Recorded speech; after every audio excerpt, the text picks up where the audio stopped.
This is Emmy Award-winning Full Disclosure with Leslie Dutton, bringing you the news behind the news. This is the final segment of our interview with current Assistant Sheriff Todd Rogers.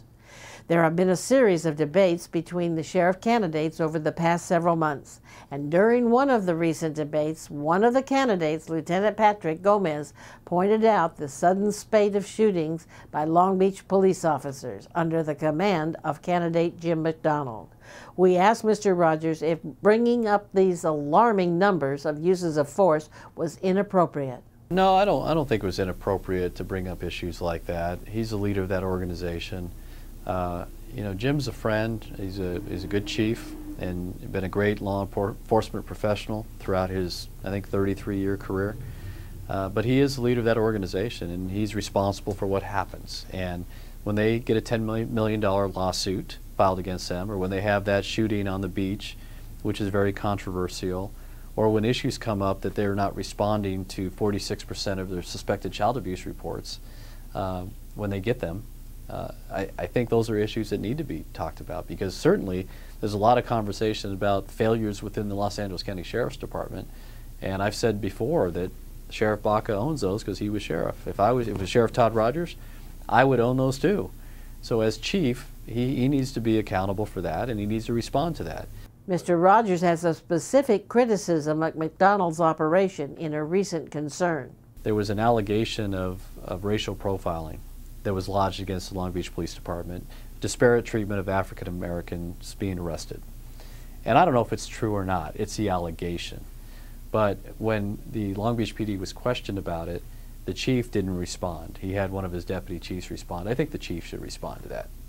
Just like when things impact the Sheriff's Department, at that scale, that level, I think that's something the sheriff should talk about. There are some things that are appropriate for spokespersons and some things that are not. And when your department's being accused of racial profiling, whether it's true or not, the chief needs to talk about that.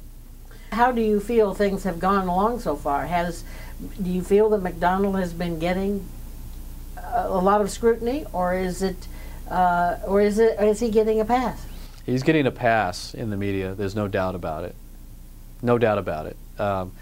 The Long Beach newspaper, the Press Telegram, which is part of the LA Daily News Group, have covered every positive thing, every endorsement that he's gotten. I have 86 endorsement. I just got the Torrance Police Officers Association endorsement, and I'm the mayor of the city of Lakewood, been in the region for a long time, and my constituents have definitely noticed a disparity in the coverage of Chief McDonald stories versus Mayor Todd Rogers stories, and I think a lot of this, if these issues had occurred in the Sheriff's Department, there would be major media scrutiny, a lot of people screaming about it. He brings up a good point, but the Los Angeles Sheriff's Department is a much larger institution than the Long Beach Police Department, and therefore has a much greater impact with its policies and problems. But there was a recent shooting where an unarmed man who had apparently committed a misdemeanor crime was fleeing the Long Beach police and was shot multiple times in the back, right there in front of dozens of people.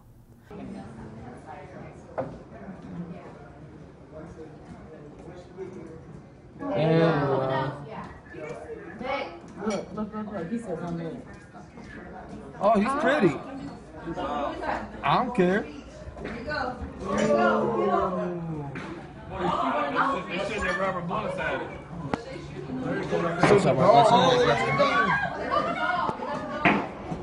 Woo! Yeah, that shit hurt, don't it? Wow. You're shooting him.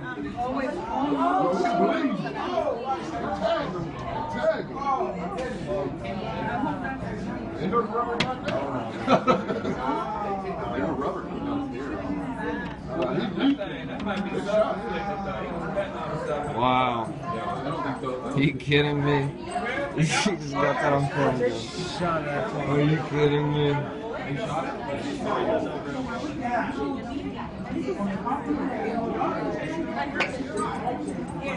Are you kidding me?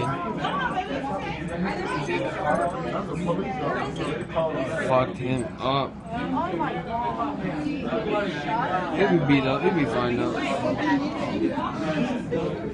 Go get him. Why are they laying there? Are they waiting for something like an okay?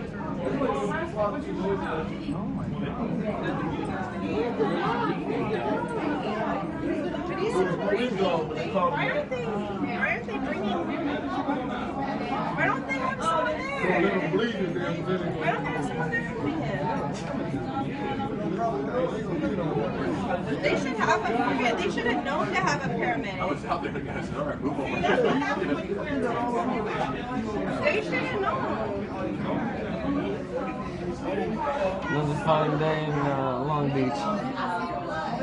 Yeah, everyone can see blood. How are they gonna treat him now?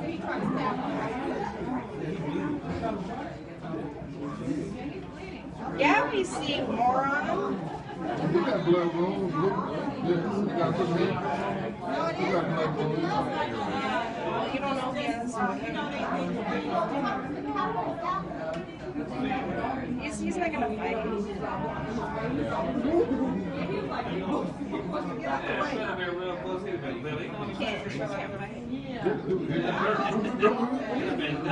That shooting, for example, on the beach that was videotaped, I mean, it was very inflammatory video and an issue of great concern.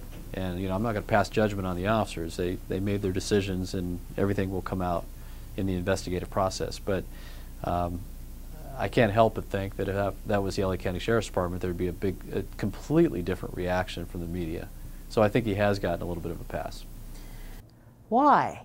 Why is Jim McDonald getting the kid glove treatment from the media, we ask him? Is it because Jim McDonald is the choice of the media and the power brokers in Los Angeles? Well, I mean, they all go to the same chamber luncheons. You know, a lot of this is based on personal relationships, and I'm not going to accuse anybody of bias. It's, you know, it's not fair. I don't know what they're doing. I don't know these people personally, but it seems to a lot of us that he is getting preferential treatment, and you know, there's a lot of powerful people supporting him, and it probably is having some influence. For his professional career, Jim McDonald was a Los Angeles police officer. He worked his way up the ranks and was the #2 man when Bill Bratton was chief, and then moved to Long Beach. He has never worked as a Los Angeles Sheriff's deputy. Are the deputies supporting him? How can he possibly take the reins of this vastly different and larger organization? Well, he has had some exposure. He was on the Citizens Commission on Jail Violence, and he's worked around us for a while. But in terms of the inner workings of the department, he clearly doesn't have that expertise. And to answer your question, if it's the right sheriff candidate, no. They want somebody who grew up in the organization. They want somebody who's worked a sheriff's radio car, who's worked a jail module, who's worn tan and green for their entire career, who understand the positive traditions and cultures of the Los Angeles County Sheriff's Department. There is no way that I could go into the Los Angeles Police Department and be as invested in that organization as Jim McDonald could be. He grew up in that organization. He's an LAPD guy. There is no way he could ever be as invested in the Los Angeles County Sheriff's Department as I am. This is no way. And I'm not saying he wouldn't be a fine sheriff, but there's no way that he would have the passion for the organization or the feelings that I do on the inside for what we need to do to fix that organization.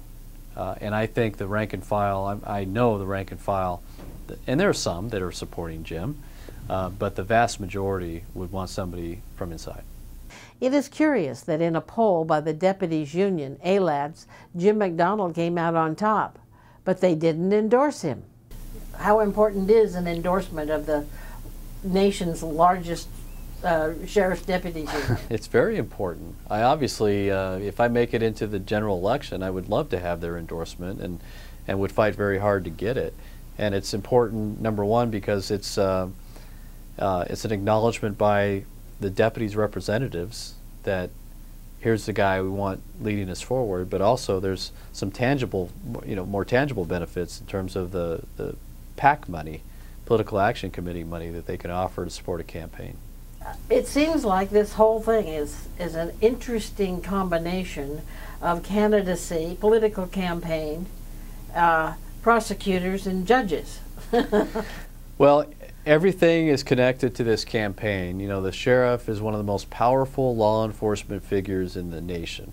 And I'm a little disappointed that it's brought out a lot of negativity associated with it. I would like to think, and this is very naive, I know, I'd like to think that you could have people who file for the office of sheriff and make their best case to the voters and let the voters pick.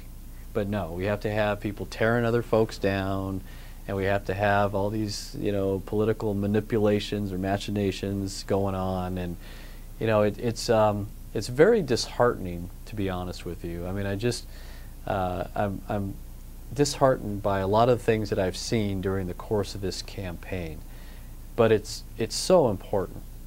What we're trying to do is so important, and the outcome is so important. We need to make sure that we have the right sheriff, and the only way we get the right sheriff is making sure we get the right two people out of this primary into the general election, so we can have an honest debate between Todd and Jim, or Todd and Paul, or Todd and the other Jim, or whatever, whoever it is. But we need to have the closest thing to a win-win scenario where we get the top two candidates to lead this department forward, and we can get rid of all this other stuff, inside or outside, or LAPD, LA Sheriff. It's like, let's boil it down to Todd and candidate X, and who has the best vision for the organization, who has the best track record, who has the best knowledge of the operation of this department, and who do the voters trust to provide the service that they deserve. Sadly, it may not be up to the voters. There are the elite power brokers and their kingmaker capability. But Todd Rogers suggests that there are more factors involved in selecting a sheriff for LA. There is a difference in the downtown LA perception and everywhere else. I mean, number one, downtown LA is not the Pied Piper of the county. We have 88 cities, and the other 87 cities decide to do what they want to do, and sometimes they want to do the opposite of what downtown LA wants to do. And this is nothing against LA. I mean, I have great friends in city government and all that, but my support, I have 86 endorsements. Mayors, council members, school board members from all over the county of Los Angeles. They don't care who the downtown elite's supporting. They know me. They know the real story about me, and they know the story about the candidates. And when they look at the chief of Long Beach PD, or the former assistant chief for LAPD, and assistant sheriff, mayor Todd Rogers, they know who they want, and they don't care what the media says. They don't care what downtown LA says. They know, and I guess what I'm really hoping for is that I'm one of those guys that makes it out of the primary into the general election. So then the mainstream media is going to have no choice but to tell the whole story about these two candidates, because now it's Todd and whoever. It's not one of 7 candidates running against the chief of Long Beach PD or whatever. They're going to have to look at the individuals, and then we're going to have the opportunity to be face-to-face, eye-to-eye, and hopefully in a very respectful, and I would expect it, since Jim and I are friends, that would be very respectful, and just talk about who has the best vision. And hopefully at the end of the election, the voters make their decision, and we're still friends. I mean, that would be the way it should be, right? I mean, that's how we would expect it to be. But we have to get past this process now. In this primary, somebody referred to it as a jungle primary, where everybody's just clawing and scratching at each other and trying to get out, and I guess that's a good characterization. If you don't get elected sheriff, would you be willing to work in the administration of the man that does? Depends on who the man is. And so who would you rule out? There are, I don't know if I want to say, but there are very few scenarios that would keep me within the LA County Sheriff's Department. Obviously, if I'm elected sheriff, that would be one of them. And I would say that I have a second choice for sheriff, that I'll keep to myself. But outside of that, I would probably look for other opportunities. So we ask him for his campaign pitch. If he is elected sheriff, what will he do to make the department better? To fix the scandals that we've been dealing with, it really starts at the top. It's leading by example, number one, knowing that there's a sheriff and an executive team that's beyond reproach, and sending the right messaging, that there are standards that are expected from our personnel, both on duty and off duty, and if you fail to meet those standards, you're going to be held accountable for it. And we've been a little bit uneven in terms of accountability. It depends on who you are or who you're affiliated with would determine whether or not you got in trouble. But we have to be consistent with that accountability. And in my 29 years on the department, one thing that I've found out is that, yes, we have people that go off the reservation and do things they shouldn't do. But more times than not, when they get themselves in trouble, it's because there was also a leadership failure that went along with it. There were sergeants, lieutenants, captains, etc., who were asleep at the wheel, or quite honestly turned a blind eye to the conduct that was taking place because they wanted to be popular. They wanted to be the popular sergeant, the popular captain, and not the ones that did their jobs properly. That's exactly what happened at Men's Central Jail. So I am going to hold, and I am doing this now, I'm going to hold those supervisors accountable. Certainly I'll discipline deputies and professional staff when they do things they shouldn't do. But I'm also going to look and see where the sergeant was, what the captain did, what the mitigation measures were, what the prevention measures were, and if there were none, they're going to be held accountable too. We want to thank Assistant Sheriff Todd Rogers for appearing on Full Disclosure today. We want to know what you, the viewers, think. Do you think the voters can pick the best candidate? Or is the candidate selected by the media and the power elite in Los Angeles? Please call our Full Disclosure Town Hall number and tell us what you think at 1-800-867-7777. That's 1-800-867-7777. And if you leave your name and number, we'll get back to you. Or you can log on to our website at fulldisclosure.net and leave your opinion there. And if you leave your email address, we'll be happy to respond. I'm Leslie Dutton. Please join us next time for another edition of Full Disclosure. Thank you.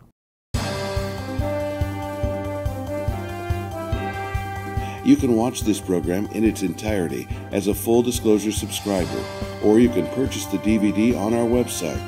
Full Disclosure will continue to bring you the news behind the news.